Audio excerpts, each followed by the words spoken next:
Евгений, что вы делаете?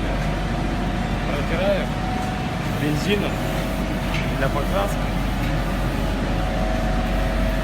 Это будет беседка качелей, VIP. Это сборная, спокойно будет выставляться по регионам. А вот сам процесс покраски.